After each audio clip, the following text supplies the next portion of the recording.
These are some of the craziest time travel stories that will have you convinced time travel is real. In the year 2000, a man named John Titor claimed to be a US soldier from the year 2036. He described that in his future, the US had been torn apart by a 2015 civil war, and that nukes had been exchanged with Russia, and he was one of the handful of people sent back in time to get some of the particular items to help in the rebuilding of society. He also claimed that he was supposed to carry out an important mission in 1975, the purpose of which was to save the world from future destruction. The predictions he made about the future raised a lot of eyebrows, and yet there was something about the description of the mechanics of his trip through the years that gave a hint of plausibility to his story. He also shared technical information about his time machine, along with the description and details about what it felt like to travel through time, and that it also gets extremely hot. He also named the computer that he had to come back to get, an IBM 5100. He said he needed that specifically because of a feature that had never been announced to the public and was only known by the people who had designed it. Even though his horrible predictions about the future might not have come true, people say that Soldier Titor had actually successfully completed his mission, and that's why these disastrous things never took place.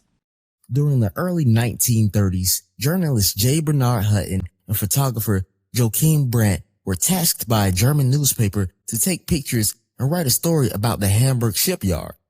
The two men thought that this was a rather boring visit to Hamburg.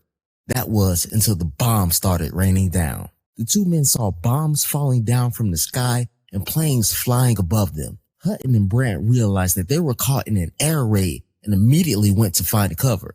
Before they left the area, the two men decided to take pictures of the air raid. However, when the pictures were developed, there was nothing to be seen.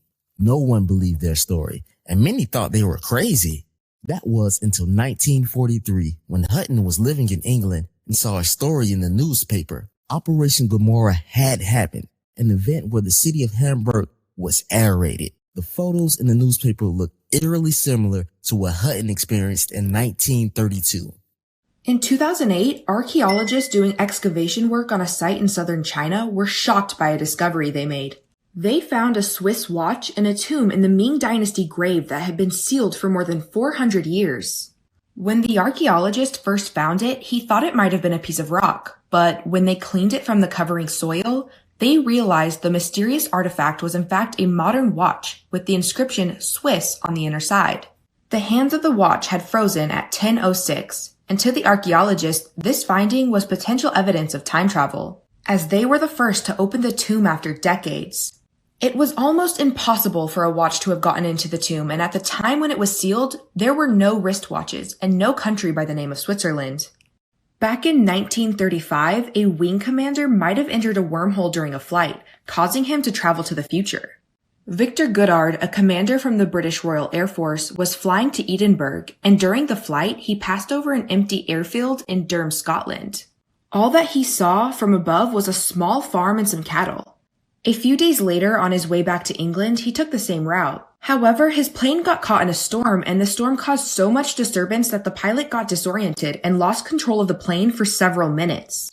The storm ended abruptly, and he regained control. He looked down expecting to see the Durham airfield, but what he saw left him totally flabbergasted. The farm and cattle were gone, and the airfield was renovated. Brand new planes sat on the runway, and this new runway was filled with mechanics.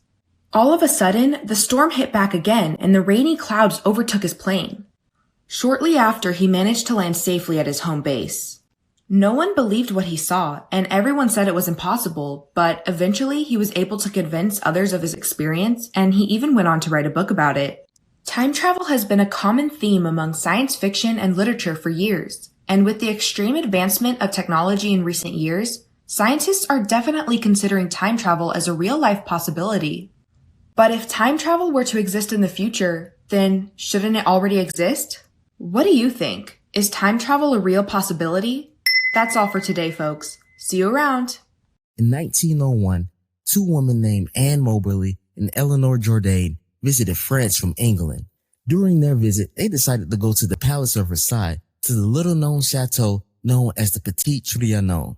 It was a sequestered space given to Marie Antoinette by King Louis XVI. Its purpose was for her to have somewhere to hang out and relax away from the public eye. While the two women visited the chateau, they reported seeing some odd sightings. Anne and Eleanor saw people around them wearing old-timey French clothing. Buildings and structures around them appeared to be from the late 1700s, almost 200 years before. The craziest sighting of all is that they claimed to see Marie Antoinette drawing in her sketchbook. Both women saw the same thing at the same time, making the chances of a delusion less likely. Eventually, a tour guide walked up behind them, snapping them out of their vision.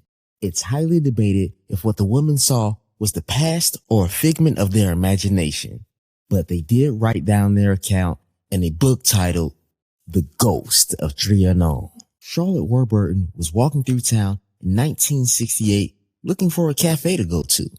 As she walked through the city, she found a cafe she had never heard of before. Intrigued, she decided to go in. Having liked the cafe, she decided to try and go back a few days later. However, upon her return, Charlotte found that there was no cafe in sight. Instead, there was a supermarket standing where the cafe should have been. It turns out that there had been a cafe there years before Charlotte was even in the area. There was no way she could have known about it being there in the past.